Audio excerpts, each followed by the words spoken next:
हर महादेव। मैं नीलम आप सभी का आपके अपने चैनल भक्ति संगीत में हार्दिक स्वागत करती हूँ। आज फागुन मास की कृष्ण पक्ष की 10वीं तिथि है। आज हम सुनते हैं भगवान शिव ने क्यों किया था चंद्रमा को अपने शीश पर धारण।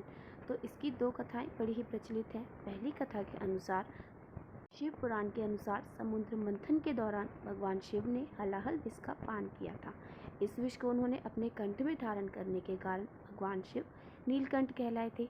पुराण में लिखित कथा के मुताबिक विषपान के बाद महादेव का शरीर तपने लगा था और उनका मस्तिष्क जरूरत से ज़्यादा गर्म हो गया था। महादेव का यह दृश्य देख सभी देवता घोर चिंता में होने लगे थे। तब सभी देवताओं ने उनसे प्रार्थना की कि वह अपने शीश पर चंद्रमा को धारण करे ताकि उनके शरीर में शीतलता बनी रहे। श्वेत चंद्रमा को बहुत शीतल माना जाता है, जो पूरी सृष्टि को शीतलता प्रदान करते हैं। देवताओं के आग्रह पर शिव जी ने चंद्रमा को अपने शीश पर धारण किया था। ये थी पहली कथा। अब एक और कथा के मुताबिक चंद्रमा की पत्नी 27 नक्षत्र कन्याएं हैं। इनमें रोहिणी उनके सबसे समीप थी। इससे दुखी चंद्रमा की बाकी पत्नियों ने अपने पिता प्रजापति दक्ष से इसकी शिकायत कर दी थी। तब दक्ष ने चंद्रमा को क्षय रोग से ग्रस्त होने का श्राप दिया था। इसकी वजह से चंद्रमा की कलाएं क्षीण होती गई। चंद्रमा की परेशानी देख के नारद जी ने उन्हें भगवान शिव की आराधना करने को कहा था। चंद्रमा ने अपनी शक्ति और घोर तपस्या से शिव जी को जल्द प्रसन्न कर लिया। शिव की कृपा से चंद्रमा पूर्णमासी पर अपने पूर्ण रूप में प्रकट हुए और उन्हें अपने सभी कष्टों से मुक्ति मिली। तब चंद्रमा के अनुरोध करने पर शिव जी ने उन्हें शीश पर धारण किया था। तो ये थी दोनों कथाएं। अब हम सुनते हैं फागुन मास महात्म का अगला अध्याय।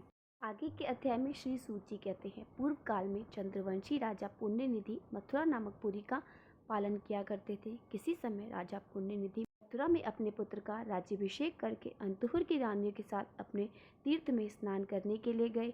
उनके साथ उनकी चतुरंगी सेना भी थी। वहां धनुष कोटि में संकल्प पूर्वक स्नान करके उन राजा ने वहां के अन्य तीर्थों में भी स्नान किया और भक्ति पूर्वक भगवान रामेश्वर की सेवा की। इस प्रकार उन्होंने बहुत समय तक उसी तीर्थ में सुखपूर्वक निवास किया। वहां रहते हुए राजा पुण्यनिधि ने किसी समय भगवान विष्णु को प्रसन्न करने वाला एक यज्ञ किया। यज्ञ पूरा होने पर वे अपनी पत्नी तथा परिवार के लोगों के साथ अवृत स्नान के लिए श्री रामचंद्र जी की धनुष कोटि में गए और वहां विधि पूर्वक स्नान किया। इस प्रकार राजा पुण्यनिधि जब भी उस तीर्थ में निवास करते थे, उसी समय एक दिन राजा की भक्ति की परीक्षा करने के लिए भगवान विष्णु ने लक्ष्मी जी को भेजा। वे 8 वर्ष की सुंदर बालिका होकर गंधमादन पर्वत पर गई। उस समय राजा पुण्यनिधि धनुष कोटि में स्नान करने के लिए गए हुए थे। वहां स्नान करके पुण्य कर्म करने के पश्चात राजा ने अलौकिक रूप सौंदर्य से सुशोभित एक 8 वर्षीय कन्या को देखा। उसे देखकर पुण्यनिधि ने पूछा कि बेटी तुम कौन हो, तुम्हारे आने का क्या कारण है। तब राजा के पूछने पर वह कन्या कहने लगी, महाराज मेरा ना माता है, ना पिता है और ना कोई भाई बंधु। मैं तो अनाथ हूँ। मैं आपकी पुत्री होकर रहना चाहती हूँ। आपको पिता के रूप में देखती हूँ। मैं सदा आपके घर में निवास करूंगी, परंतु मेरी एक शर्त है। जो मुझे हाथ से पकड़े अथवा जबरदस्ती खींच कर लाए, उसको यदि आप दंड दें तभी मैं आपके घर में आपकी पुत्री होकर लंबे समय तक निवास करूंगी। कन्या के ऐसा कहने पर राजा पुण्यनिधि कहने लगे, शुभे, मैं तुम्हारी कही हुई सारी बातें मानूंगा। मेरी भी कोई पुत्री नहीं है, एक ही वंशधर पुत्र है। भदे, जिसके प्रति तुम्हारा अनुराग होगा उसे ही तुम्हें समर्पित करूंगा। बेटी आओ मेरे घर चलो और अब हमारी बेटी बनकर हमारे अंतपुर में स्वेच्छा अनुसार रहो। तब बहुत अच्छा कहकर कन्या राजा के साथ उनके घर चलती गई और राजा ने अपनी पत्नी के हाथ में उस कल्याणमयी कन्या को सौंप दिया। रानी का नाम विद्यावली रखा गया। राजा ने उससे कहा, देवी हम दोनों की पुत्री नहीं है, इसकी दूसरे पुरुषों से सर्वदा तुम्हें रक्षा करनी है। विंध्याचली ने राजा की आज्ञा शिरोधार्य की और उस कन्या को अपने हाथ में ले लिया। राजा के द्वारा अब कन्या के पुत्र की तरह ही पालन पोषण होने लगा। लाड़ प्यार और सुख से राजमहल में रहने लगी। इसके बाद जगदीश्वर भगवान विष्णु अपनी लक्ष्मी जी को ढूंढने के लिए एक दिन वैकुंठ से निकले और राम सेतु पर गए। वहां साबोर घूमते हुए इसी समय फूल तोड़ने की कौतूहल से वह कन्या अपने सखियों के साथ राजा के बगीचे में गई और वहां पेड़ों से सुंदर सुंदर फूल चुनने लगी। तभी वहां पर भगवान विष्णु एक ब्राह्मण का रूप धारण करके अचानक आकर खड़े हो गए। ब्राह्मण को अचानक वहां आया देख कन्या ठिठक कर खड़ी रह गई। उस मधुर भाषणी कन्या को देखकर उस ब्राह्मण ने बड़ी जल्दी से उसका हाथ पकड़ लिया। यह देखकर वह कन्या अपने सखियों के साथ उस बगीचे में चिल्लाने लगी।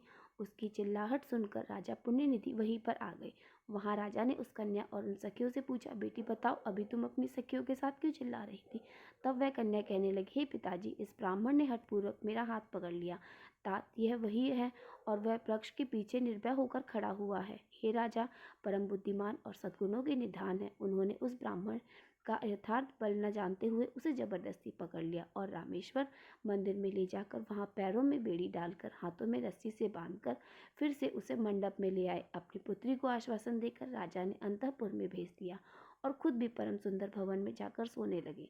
सोते समय उन्होंने सपने में उस ब्राह्मण को देखा। वह शंख, चक्र, गदा, पद्म और वनमाला से विभूषित थे। उनके वक्ष स्थल और कौस्तुभ मणि का आभूषण शोभा पा रहे थे। ब्राह्मण के रूप में वे तो साक्षात श्रीहरि विराजमान थे। उन्होंने अपने श्री अंगों में पीताम्बर धारण किया हुआ था। उनके श्री अंगों की कांति कृष्ण मेघ के समान श्याम थी। मुख पर मनोहर मुस्कान थी, मनोहर छटा पा रही थी और स्वच्छंद दंत भक्ति चमक रही थी। कानों में मछली की आकृति के कुंडल शोभायमान थे। भगवान शेष सैया पर लेटे हुए और देवर्षि नारद उनकी स्तुति कर रहे थे। वहीं उन्होंने अपनी कन्या को भी देखा, जो विकसित कमल के आसन पर विराजमान थी। वह कन्या और कोई नहीं बल्कि साक्षात लक्ष्मी जी ही थी। उन्होंने अपने हाथ में कमल का पुष्प धारण किया हुआ था और उनके मस्तक पर काले काले घुंघराले बाल बड़ी शोभा पा रहे थे। इस प्रकार राजा ने रात में अपनी कन्या को महालक्ष्मी जी के स्वरूप में देखा। यह देखकर राजा अचानक उठ बैठे और अपनी कन्या को के घर में गए। वहां उन्होंने कन्या को उसी रूप में देखा जैसे कि स्वप्न में उनका दर्शन हुआ था। प्रातःकाल सूर्योदय होने पर राजा पुण्य निधि कन्या को साथ लेकर रामेश्वर मंदिर में पहुंचे और उस श्रेष्ठ मंडप में गए जहां उन्होंने ब्राह्मण को बंदी बनाकर रख छोड़ा था। वहां ब्राह्मण को उन्होंने साक्षात श्री हरि के रूप में देखा, ठीक उसी रूप में जैसा कि स्वप्न में दर्शन हुआ था। वनमाला आदि चिन्हों से पहचाने जाने वाले भगवान विष्णु को जानकर राजा ने उनकी इस प्रकार स्तुति प्रारंभ कर दी। हे कमलकांत, आपको नमस्कार है। हे गरुण ध्वज, आप प्रसन्न होइए। हे शांग प्राण, आपको नमस्कार है। आप मेरा अपराध क्षमा कीजिए। प्रभु, आप निर्गुण, अप्रमेय और बुद्धि के साक्षी विष्णु हैं, आपको नमस्कार है। हे कृपा मूर्ति, आपके लिए नमस्कार है। हे मधुसूदन, आप मेरा यह अपराध क्षमा कीजिए। राजा को अपनी गलती का प्रायश्चित हो रहा था। इस प्रकार महाविष्णु की स्तुति करके राजा पुण्य निधि ने संपूर्ण जीवों की जननी श्री लक्ष्मी जी की भी स्तुति की। संपूर्ण जगत को धारण करने वाली हे देवी, आपको नमस्कार है। आप भगवान विष्णु के वक्षस्थल में निवास करने वाली हैं, आपको नमस्कार है। समुद्र से प्रकट हुई हे हरिप्रिया महालक्ष्मी, आपको नमस्कार है। आप ही सिद्धि, पुष्टि, स्वधा, स्वाहा, संध्या, प्रभा, धात्री, भूति, श्रद्धा, मेधा और सरस्वती हैं। मैं आपको बारंबार नमस्कार करता हूँ। हे देवेश्वरी, आप ही यज्ञ विद्या, महाविद्या, अतिशय शोभा में गृह विद्या, आत्मविद्या तथा सभी प्राणियों की मुक्ति देने वाली है, आपको नमस्कार है। संसार की रक्षा करने वाली हे जगदम्बिके, आपको दया में दृष्टि से मेरी रक्षा कीजिए। हे महेश्वरी, आपको नमस्कार है। हे महालक्ष्मी जी की इस प्रकार स्तुति करके राजा ने अब फिर से भगवान विष्णु से इस प्रकार प्रार्थना की। हे श्रीहरि, मैंने अज्ञानवश आपके पैरों में बेड़ी डालकर जो इस समय आपके प्रति अपराध किया है वह तो स्पष्ट ही द्रोह है। आप इसे यदि हो सके तो क्षमा करें। मधुसूदन, आप संपूर्ण जगत के पिता हैं और पिता को पुत्र का अपराध क्षमा कर देना चाहिए। आपने अपराधी दैत्यों को अपना स्वरूप तक दे डाला। भगवान, मेरे इस अपराध को क्षमा कर दीजिए। हे कृपा निधि, मारने के लिए आई हुई पूतना को भी आपने अपने चरण कमलों में स्थान दिया था, मेरी भी रक्षा कीजिए। हे लक्ष्मीकांत, हे केशव, मुझ पर अपनी कृपा कीजिए।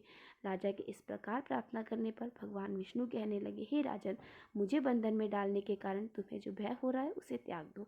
भय मत करो, तुमने तो इस तीर्थ में मेरी प्रसन्नता के लिए ही यज्ञ किया है, इसलिए तुम मेरे प्रिय भक्त हो। शत्रु दमन, मैं तो भक्तों के अपराध सदा ही क्षमा करता हूँ। तुम्हारी भक्ति जानने के लिए मेरी प्रेरणा से मेरी प्रिय लक्ष्मी जी तुम्हारे घर आई थी और तुमने इनका भलीभांति संरक्षण किया, इसलिए मैं तुम पर बहुत संतुष्ट हूँ। संसार में जो पुरुष मेरी स्वरूप पूता इन महालक्ष्मी जी में भक्ति रखता है वह मेरा भी भक्त कहलाता है, और जो इनसे विमुख है, इनका सम्मान नहीं करता, वह मेरा द्वेष पात्र बन गया है।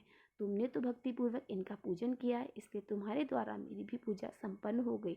क्योंकि यह लक्ष्मी जी मुझे अभिन्न है, इसलिए तुमने मेरा अपराध नहीं बल्कि पूजन ही किया है। मेरे स्वरूपभूता लक्ष्मी जी संपूर्ण जगत की माता तथा वेत्र त्रया रूपा है। उनकी रक्षा करते हुए जो तुमने मुझे बंधन में डाला है वह तो मुझे अत्यंत प्रिय लगा, और यह लक्ष्मी जी वास्तव में तुम्हारी पुत्री है।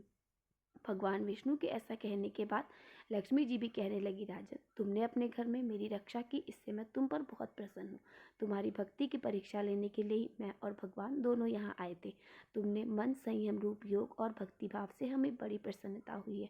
हम दोनों की कृपा से अब तुम्हें सदा सुख की प्राप्ति होगी। हमारे चरणों में तुम्हारी अविचल भक्ति बनी रहेगी और दयावासन होने पर तुम्हें अंत में मोक्ष भी प्राप्त होगा।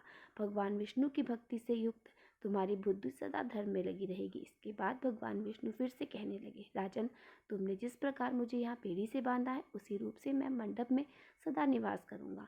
सेतु माधव के नाम से यहाँ मेरी प्रसिद्धि होगी। जो मनुष्य यहाँ मुझे सेतु माधव की पूजा करेगा, सेवा करेगा, वो संपूर्ण मनोरथ और अंत में सायुज्य मोक्ष को भी प्राप्त होंगे। तुम्हारे द्वारा किए हुए मेरे और लक्ष्मी जी के स्त्रोत को जो प्रसन्नता पूर्वक पढ़ेंगे, सुनेंगे, लिखेंगे, उनकी मेरे परम धाम से कभी पुनरावृत्ति नहीं होगी। राजा पुण्य निधि से ऐसा कहकर भगवान विष्णु सदा पूर्ण रूप से वहाँ निवास करने लगे। राजा ने सेतु माधव रूपी भगवान विष्णु को प्रणाम करके भक्ति भाव से उनकी महापूजा की और श्री रामेश्वर का सेवन करके अपने घर को प्रस्थान किया। मथुरा में उन्होंने अपने पुत्र को राजा बना दिया और स्वयं जीवन भर उस परम उत्तम सेतु तीर्थ में निवास किया। मृत्यु होने के बाद राजा ने अंत में मोक्ष प्राप्त कर लिया और उनकी पत्नी विंध्यावली भी उन्हीं के साथ मृत्यु को प्राप्त हुई। उस पतिव्रता ने भी पति के साथ ही उत्तम गति प्राप्त कर ली। इस प्रकार जो सेतु तीर्थ में भक्त पूर्वक प्रतिदिन सेतु माधव का दर्शन करता है, उनकी कभी पुनरावृत्ति नहीं होती, अर्थात उन्हें मोक्ष मिल जाता है। जो सेतु तीर्थ की रेणुका लेकर गंगा जी में डालता है, वह मृत्यु के बाद भगवान विष्णु के वैकुंठ धाम में निवास करता है। जो गंगा जी का जल लाकर भगवान रामेश्वर को स्नान कराता है और उसका भार सेतु में रखता है, वह निश्चय ही पर ब्रह्मा को प्राप्त होता है। हे ब्राह्मणों, इस प्रकार तुमसे भगवान सेतु माधव का महिमा का वर्णन करके ऋषि मुनियों ने ऐसा कहा। श्री सूची महाराज कुछ चरणों के मौन हो गए। हर हर महादेव। आज के अध्याय में बस इतना ही। इसके आगे का वृत्तांत आप सब अगले अध्याय में अवश्य सुनिएगा। और अगर वीडियो पसंद आई हो तो प्लीज़ वीडियो को लाइक और मेरे साथ जुड़े रहने के लिए चैनल को सब्सक्राइब अवश्य कर लीजिए। हर हर महादेव।